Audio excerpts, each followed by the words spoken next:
Hello everyone and welcome back to another Astroneer video. This time we're going to be covering something that I haven't actually talked about yet, even though it has been in the game for quite a while, and that is going to be automation. Specifically, I'm going to try to give you guys some tips and tricks on how you can build pretty much any factory that you are interested in, and maybe try to take away some of the nuance that automation is difficult. So this is a standard nanocarbon alloy production line. Now, some of you might be familiar with this organization, some of you might not. That's perfectly fine. We'll go over it in just a moment. But what I want to focus on right here is just this little quick segment. Automation, in its intrinsic definition, is really not that complex.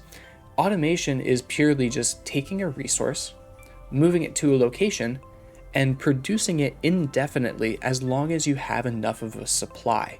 Now in this case, supplying organic, moving it with an auto arm to a smelting furnace, will produce carbon as long as there is a supply of organic, and technically as long as the carbon is constantly pulled off the end point of the smelting furnace. This, in its own respect, is 100% completely fine automation. And that's really why automation on its own is not actually that complicated, because all you need to do is figure out resources that you need, where to move them to, and what to do with them afterwards. It's a pretty simple process that can be applied to very complex things. And there are some difficulties with automation, and I will also highlight those a little bit later. Talking about the nanocarbon alloy plant, however, nanocarbon alloy, it's the most complex resource of the game. That's why this factory is the best one to demonstrate, because there are pretty much the most amount of steps possible to actually make it occur. Starting with the end, nanocarbon alloy is made out of titanium alloy, steel, and helium at a chemistry lab. Now, the chemistry lab and pretty much all other utilities have the ability to run infinitely, once again, as long as resources are supplied, and that is this little recycle button here. Once we start, this will never end as long as resources are being passed to it. So, with the end result of a nanocarbon alloy, this is actually how I start the basis of all of the factories that I want to make. I start with the last item. The last item will then be fed to a canister. Perfectly fine, nothing wrong with that. I then go one step further and I say, okay, I have my nanocarbon alloy making machine. How do I supply all the resources that I need? I supply helium, I supply titanium alloy, and I supply steel. Great. Assuming these arms are able to transport the resource, now I actually need to place the item that makes the resource at the entry point to these arms. So going over to steel, this is now the entry point for steel. What do we need to make steel? Iron and carbon, as well as argon. So we need an argon supply, we need a carbon supply, and we need an iron supply. Now this is where I chose to do something a little bit different. I very easily could have had hematite go to a smelting furnace, go to an auto arm, and then go to the steel plant, as in the same way that I have organic being done.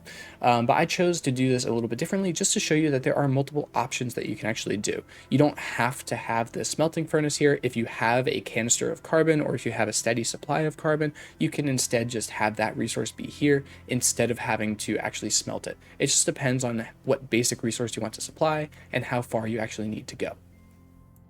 Taking a look over here, once again, it is going to be the exact same thing with titanium alloy. We need to supply titanium, graphene, and nitrogen. So we have our nitrogen supply, we have our titanium supply. Once again, this could be a smelting furnace if you really wish. And now we need to supply graphene. Graphene needs to be made in its own respect. So we need graphite and hydrazine. We supply graphite, we supply hydrazine. Hydrazine needs to be made as well. So hydrazine, we supply ammonium and hydrogen. Ammonium comes through, hydrogen comes through, and that is pretty much the basis of how to make a factory. I find it the easiest to start with the endpoint and then go back through the infrastructure and supply the necessary resources as you determine that you need them. But you can really do this in any way that you want. If, for example, you have all this written out on a piece of paper or planned out already, you can certainly just start building it from really wherever. But for the way that I think, I find it best to actually start at the endpoint. And once we start this up, now you can see that we're going to start making nanocarbon alloy. This is going to require some helium as soon as that runs out, which would be in 5 ticks, which we're not going to stay and watch for. But this would supply the steel and titanium alloy. Now that we have steel and titanium alloy open, these are going to start making a new batch afresh. Once these are completely gone, we'll supply new steel, supply new carbon. This will supply a new titanium and a new graphene. Down here, we'll have iron taken from our canister. We'll begin to smelt a new carbon now that we have taken up the one on the output. Graphene now also begins, so we have to supply a graphite and we have to supply a hydrazine. And then once we supply that hydrazine, we'll have to begin a new hydrazine with ammonium and hydrogen. And just like that, we have our factory production up and running. Oftentimes, the most difficult part of this is actually to get the resources so that this can run for quite a while. Once again, that is a question for automation of gathering resources as opposed to factory lines using thumpers and drilling and all this other fancy terms that happen late game. Now, as a practical example, say I wanted to make a dynamite production line. In that case, I would need a small printer that is capable of printing dynamite, or multiple, it's up to you. From there, I need to actually supply the explosive powder. Explosive powder will have to come from a chemistry lab, which requires sulfur and 2 carbon. Carbon has to come from a smelting furnace, so if we place a smelting furnace here, then we need to supply our organic, and in that case, I'm going to choose to do it with a soil centrifuge. And I do have just a couple of pieces ready just so we can kind of just show how this would operate. If we set this to output, this is going to fill up our soil centrifuge, which is actually not going to run. And again, this is where this extra run infinitely button is very useful.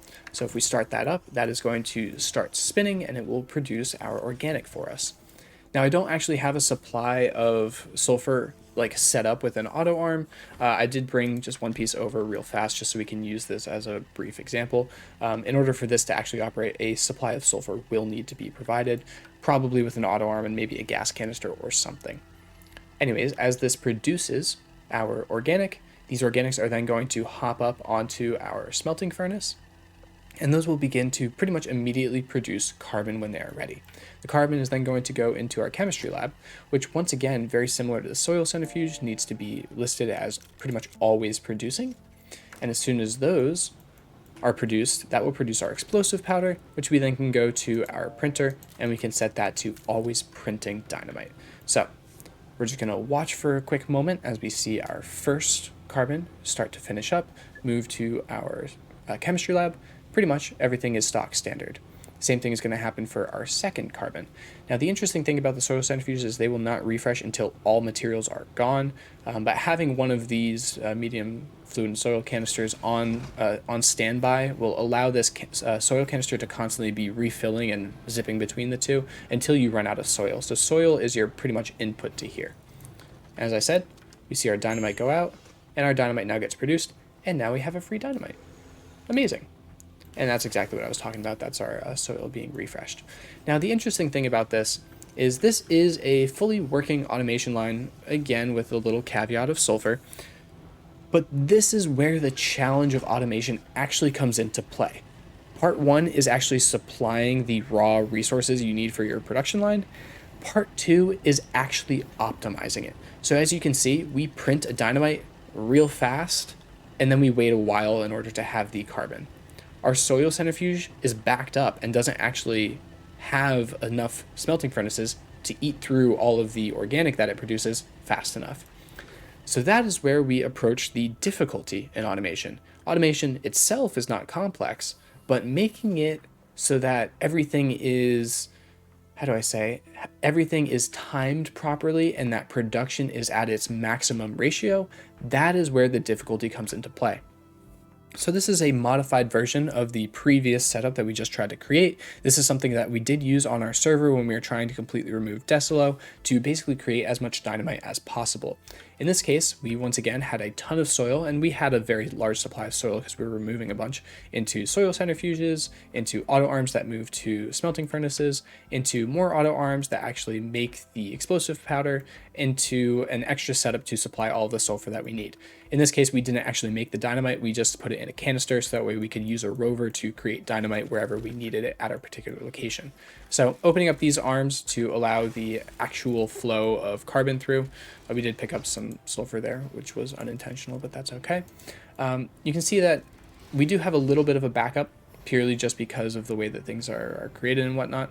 But this is the general setup that will help us have a much better flow of explosive powder. And we are a little bit low on power at the moment just because we have so much else running at the moment. And in all honesty, we can probably do this just to give us some extra go juice. This is going to give us a much larger throughput of explosive powder compared to the previous line that we were on.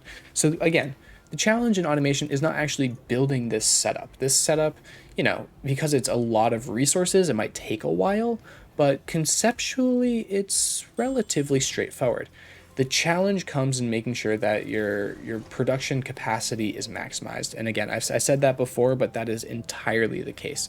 So hopefully for people who were maybe a little bit afraid of automation before, this kind of helps to alleviate some of your worries into the difficulty of automation, and maybe helps you realize that automation is something that doesn't have to be complex if you don't want it to be. If you want just a simple production line, that is technically automation, and you can go for it perfectly fine. It just depends on how much time you're willing to spend actually designing something and worrying about how quickly you're producing a resource otherwise. So thank you all for watching. Hopefully this was a good instruction on generally how to create really any factory line you so desire. And yeah, hopefully you guys enjoyed the video. So thank you all for watching. I hope you guys have a good rest of your day, evening, and or night, and we'll see you in the next video. Take it easy, guys.